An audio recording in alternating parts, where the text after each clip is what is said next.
पिछले वीडियो में मैंने घनाभ के विषय में बताया था। आज आप लोगों को घन के विषय में बताने जा रहा हूँ। ध्यान दीजिए, यहाँ आपके सामने एक फिगर दिया हुआ है जो घन के आकार का है। सामान्यतः आप जानते हैं कि बच्चे लूडो खेलते हैं।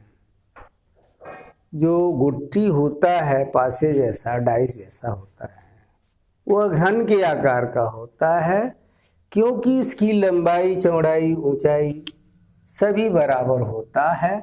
और घन कैसे बनाया जाता है ये भी आपको दिखा दिया जा रहा है। एक वर्ग के अनुसार एक पहले वर्ग बना लीजिए स्क्वायर में, इसके मध्य बिंदु से ऐसे लेकर के उतनी ही लंबाई का एक दूसरा वर्ग बना लीजिए। यानी इसके मध्य बिंदु और इसके मध्य बिंदु पर पॉइंट लगा करके और समकोण पर बना लीजिए। फिर इसे आप यहाँ मिला दीजिए, यहाँ आप इसे मिला दीजिए, इस कोर को यहाँ से यहाँ मिला दीजिए, आपका घन तैयार हो गया। घन का कंडीशन ही बताता है कि इसकी लंबाई, चौड़ाई और ऊंचाई तीनों बराबर होता है। यदि वह वस्तु जिसकी लंबाई, चौड़ाई, ऊंचाई तीनों यदि बराबर है तो वही क्या है? घन है। दूसरा कंडीशन ये है, आपके सामने दिखाया जा सकता है। जैसे हम लोग घरों में रहते हैं, घरों में कमरे बने होते हैं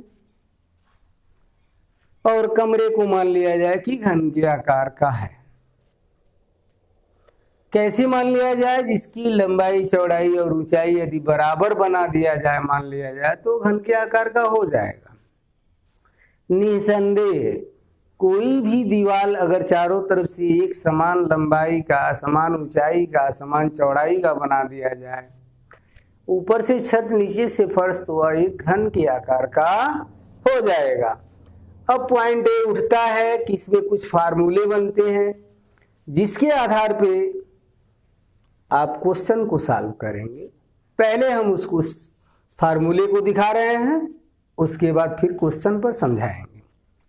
पहला कंडीशन ये कह रहा है कि जो घन दिया हुआ है उसका यदि आयतन कहता है कि घन का आयतन कितना होगा, तो जब लंबाई बराबर भी ये है, चौड़ाई बराबर भी ये है, ऊंचाई बराबर भी ये दिया हुआ है, तो आप LBH जो फार्मूला होता है उसी को A कर देंगे, A पर पावर क्यूब हो जाएगा। इस तरीके से निकल जाएगा। घन का मतलब जिसकी लंबाई, चौड़ाई, ऊंचाई समान हो, उसके अंदर जितनी भी वस्तुएं, जो भी चीज रखी जाती है, वही उसका वॉल्यूम होता, आयतन होता है। दूसरा फार्मूला ये बनता है कि इसका संपूर्ण पृष्ठ,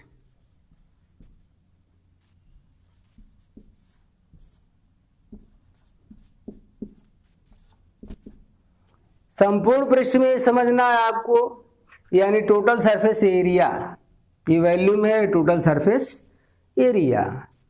हम जानते हैं कि अगर घन का आकार का कोई वस्तु का अगर हमें संपूर्ण पृष्ठ निकालना है, तो जैसा कि बताया गया है आपको, किसी भी वस्तु की लंबाई, चौड़ाई, ऊंचाई समान है। जैसे कोई डब्बा ले लिया जाता है, अगर वह घन के आकार का है तो चारों तरफ से देखा जाएगा तो उसमें जो तल बनेंगे 6 बनेंगे। 2 साइड में होगा, 2 उस साइड में होगा, एक नीचे होगा, एक ऊपर होगा। जैसा कि हमारा कमरा है, 4 दीवारें होती है, एक छत होता है और नीचे तल होता है। इस तरीके से, और सभी दीवारों का क्षेत्रफल, लंबाई गुणे चौड़ाई होता है, इसलिए 6A स्क्वायर हो जाएगा। वहां पे A का मतलब भुजा होता है, यानी भुजा बराबर ये लिखते हैं। अब आता है वक्र पृष्ठ, कर्व सरफेस एरिया जिसे हम बोलते हैं, उसको हम लिखते हैं वक्र पृष्ठ में क्या होता है, तल जो होता है नीचे और ऊपर का छोड़ दिया जाता है, बाकी चारों दीवारों का जो क्षेत्रफल होता है वही 4a² आपका वक्र पृष्ठ होता है। और पिछले वीडियो में हमने बताया था घनाभ में अधिकतम लंबाई का जो कोई पेंसिल हो या छड़ हो रखी जा सकती है, सेम उसी तरीके से इसमें अधिकतम लंबाई का कौन सा वस्तु रखा जाता है जिसके लिए हम डायगोनल निकालते हैं, यानी विकर्ण। विकर्ण बराबर होता है भुजा √Q या √Q भुजा भी लिख सकते हैं।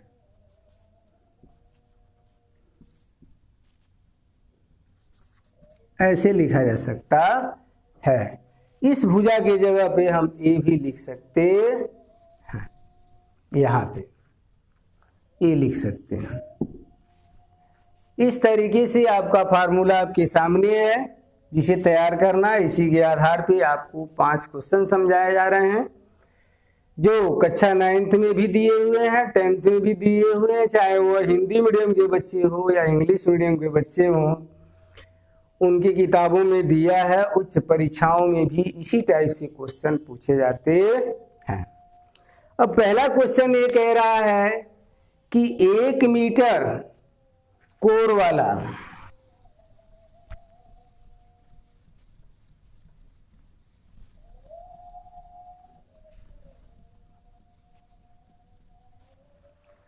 जैसा कि मान लिया गया है यहाँ पे a बराबर 1 मीटर हो गया।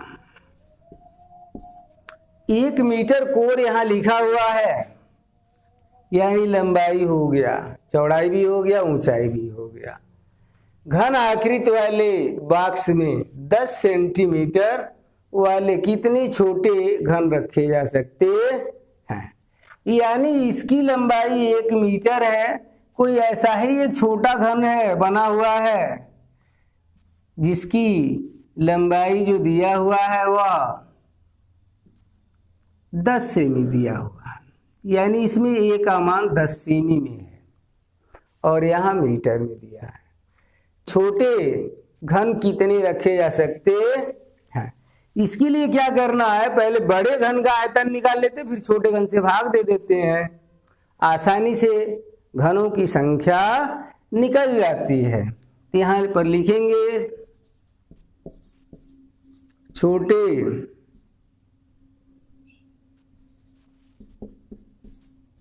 घनों की संख्या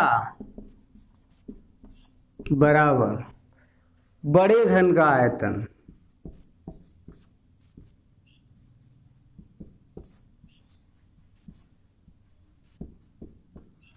बटा एक छोटे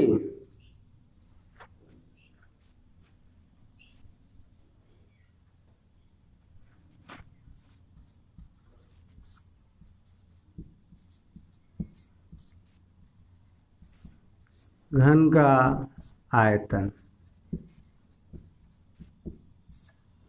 अब आपको ये ध्यान देना है, बड़े घन में घन का फार्मूला बताया गया यहीं पर क्यों, तो बड़े घन की माप जो दिया है 1 मीटर दिया है, तो 1 मीटर गुणे 1 मीटर गुणे 1 मीटर है। छोटे घन का जो दिया 10 सेमी दिया हुआ है, तो 10 सेमी गुणे 10 सेमी गुणे 10 सेमी, ऐसे हम लिख सकते हैं। अब इसमें हम क्या करेंगे, यह सेंटीमीटर में दिया है और यह मीटर में दिया हुआ है। अब यहीं आपको ध्यान देना कि अगर नीचे सेंटीमीटर में है तो ऊपर भी हमको सेंटीमीटर बनाना पड़ेगा। तो 1 मीटर का 100 गुणे 100 3 बार लिख दिया जाएगा और यहाँ 10 गुणे 10 हो जाएगा। इसमें से 0 की संख्या जितना नीचे है ऊपर में से 0 की संख्या आप काट लीजिए, बच गया आपके पास 100 × 10 यानी 1000 छोटे घन रखे जा सकते हैं। इस तरीके से आप आंसर दे सकते हैं। ये क्वेश्चन ASM 2003 में पूछा गया था। बिल्कुल आसान है।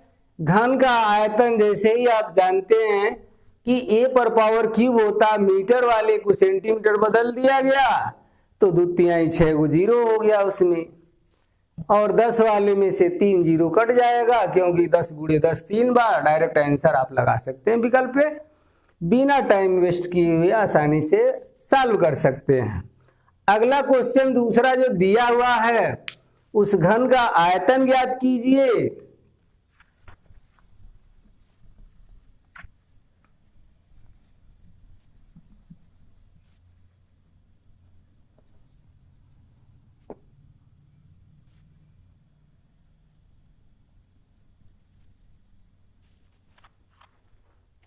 कह रहा उस घन का आयतन ज्ञात कीजिए जिसका विकर्ण दिया है, जबकि विकर्ण का फार्मूला आपको बताया गया है। विकर्ण बराबर होता है √3a। अब विकर्ण का मान दिया हुआ है 4√3 दिया हुआ है, √3a, ये यही रह जाएगा 4√3 अपान √3, इससे यह कट जाएगा 4 इक्वल a, यानी a इक्वल हो जाएगा 4। अगर सेंटीमीटर में दिया है तो सेंटीमीटर में लिखिए। इस तरीके से उसकी भुजा निकल जाएगी, लेकिन कह रहा है कि उसका आयतन ज्ञात कीजिए। क्वेश्चन का कंडीशन कह रहा विकर्ण तो दिया है लेकिन आपको आयतन ज्ञात करना है। तो आयतन के लिए हम क्या करेंगे, आयतन इक्वल होता है भुजा पर पावर क्यूब, ए पर पावर क्यूब, यानी 4 पर पावर क्यूब। इसको हम 3 बार लिख देंगे, 4 × 4 × 4 इक्वल हो जाएगा 64। और सेंटीमीटर पर क्यूब हमेशा लिखना है आपको आयतन में, क्योंकि जब भी आयतन पूछता है तो लंबाई चौड़ाई ऊंचाई तीनों लिया जाता है। इसलिए उसका अंतिम में जब आंसर लिखते हैं तो ध्यान देते हैं विकल्प में क्या करता है, कभी कभी 64 सेंटीमीटर स्क्वायर दे देगा, और आपसे थोड़ी सी मिस्टेक हो जाती है, केवल आप 64 देखते हैं, इस पर ध्यान नहीं देते हैं, स्क्वायर पर दे दिया है, जबकि 64 सेंटीमीटर पर क्यूब होना चाहिए। और इतने ही डिफरेंस में आपका आंसर गलत हो जाता है। इसलिए विशेष ध्यान देना है कि लास्ट में जैसे ही आंसर हम लिखेंगे तो सेंटीमीटर पर पावर क्यूब होगा जब भी वॉल्यूम पूछेगा। अब हम तीसरे क्वेश्चन की तरफ चल रहे हैं। तीसरा क्वेश्चन आपका दिया हुआ संपूर्ण पृष्ठ दिया हुआ। संपूर्ण पृष्ठ के लिए मैंने पहले ही समझा दिया है कि 6 तल होते हैं और साइड इंटू साइड करके उसका क्षेत्रफल निकाला जाता है, उसी में 6 से मल्टीप्लाई कर दिया जाता है। ये बात आपको याद रखना है, बिल्कुल फार्मूला आपको तैयार रहेगा। संपूर्ण पृष्ठ से आप साइड निकाल लेंगे और उसके बाद विकर्ण की लंबाई आप बता सकते हैं। तो तीसरे क्वेश्चन में दिया है संपूर्ण पृष्ठ,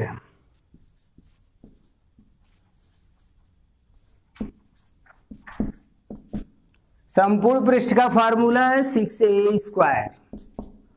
अब यहां पे जो दिया हुआ है 6a² इक्वल हो जाएगा 600 सेंटीमीटर, या स्क्वायर में दिया है तो a² इक्वल हो जाएगा 600/6 हो जाएगा। a इक्वल हो जाएगा √, इससे कट जाएगा तो 100 आ जाएगा। a इक्वल हो जाएगा 10 सेमी। अब कह रहा है लास्ट में क्वेश्चन जो कह रहा है वह कह रहा है कि विकर्ण की लंबाई बताइए। भुजा आपको मालूम हो गया, तो विकर्ण का फार्मूला आपको सिर्फ भुजा के साथ √³ लिख देना है, बस उतना ही आपका आंसर हो जाएगा।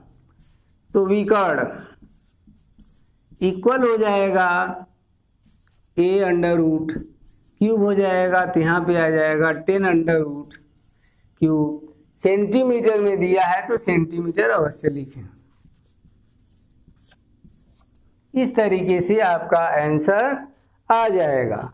अब हम चौथे क्वेश्चन को दिखा रहे हैं, जबकि ये क्वेश्चन रेलवे में 2004 में पूछा गया था। सेकेंड क्वेश्चन जो दिया एसएससी 2001 में पूछा गया था। क्वेश्चन काफी इंपॉर्टेंट है, थोड़ा सा आपको ध्यान देना है उस कंडीशन में क्या पूछ रहा है, क्वेश्चन के अंतर्गत आपसे क्या कह रहा है सॉल्व करने के लिए।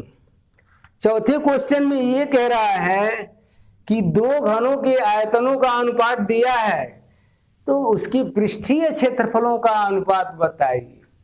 अब आपको ये जानना है कि भुजाओं का अनुपात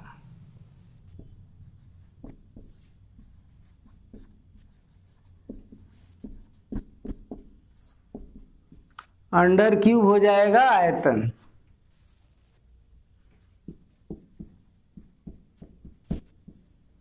आयतनों का अनुपात हो जाएगा।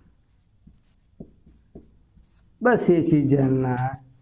सबसे पहले भुजा निकाल लेते हैं, अंडर क्यूब आयतन, भुजा का जैसे ही अनुपात मिलेगा उसी का वर्ग कर दिया जाएगा तो पृष्ठीय क्षेत्रफल का अनुपात आ जाएगा। अब यहाँ आपका कंडीशन ये कह रहा है 27:64 दिया है, दो घन दिए हुए हैं, तो यहाँ पे अंडर क्यूब हो जाएगा 27:64, यह टूट जाएगा तो इसका 3 होगा, 3 इसका 4 हो जाएगा। अब कह रहा है यहाँ पे कि उनके पृष्ठीय क्षेत्रफल का अनुपात, तो भुजाओं का वर्ग होता है।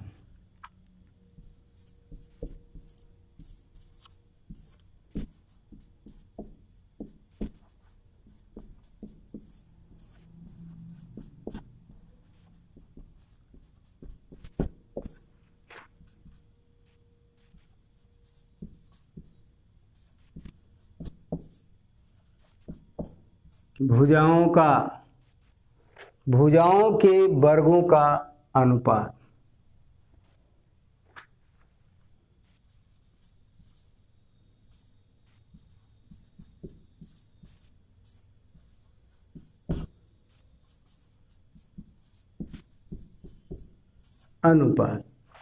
अब असामान्यता आपके सामने 3 और 4 दिया हुआ है, उसी का वर्ग कर देना है और अनुपात में हो जाएगा। 3 का स्क्वायर रेशियो 4 का स्क्वायर, 3 का 9 होगा और 4 का 16 हो जाएगा। ये आपका आंसर हो जाएगा। इस तरीके से आपको जानना है।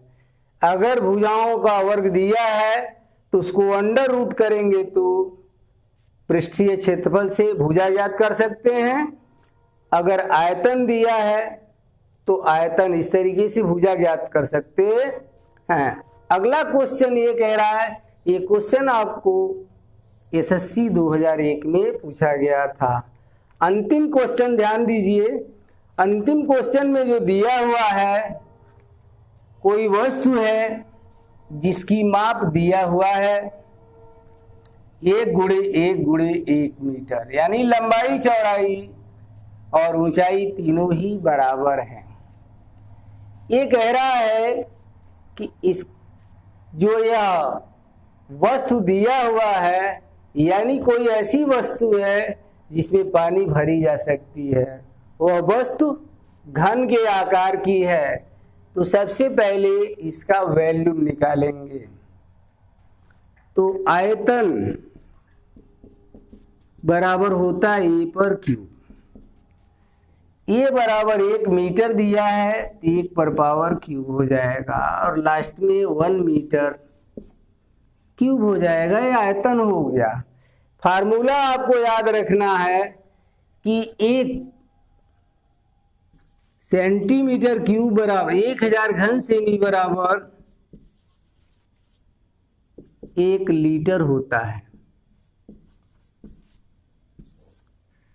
और 1 मीटर क्यूब बराबर होता है 1000 लीटर।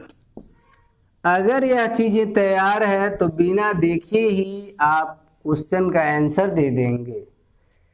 यहाँ पर 1 मीटर क्यूब आया है, 1 मीटर क्यूब इक्वल होता है 1000 लीटर, जबकि 1000 घन सेमी बराबर होता है 1 लीटर। तो यहाँ मीटर क्यूब में दिया है, इसी में हम क्या करेंगे, 1000 से गुणा कर देंगे, आंसर आपका आ जाएगा 1000 लीटर। इस तरीके से आप क्वेश्चन का जवाब दे सकते हैं। सिंपली ये है कि एक का एक ही होगा, तो 1 घन मीटर बराबर होता है 1000 लीटर। अगर 1 सेंटीमीटर हो जाता या यहाँ पे 10-10 दिया रहता, 10-10 सेमी, तो 1000 घन सेमी जैसे बनता तो 1 लीटर मान लिया जाता। वस्तु के माप के ऊपर डिपेंड करता है कि उसका आयतन कितना होगा। आई होप वीडियो में जो कुछ भी बताया गया है आपको पूर्णतः समझ में आ गया होगा।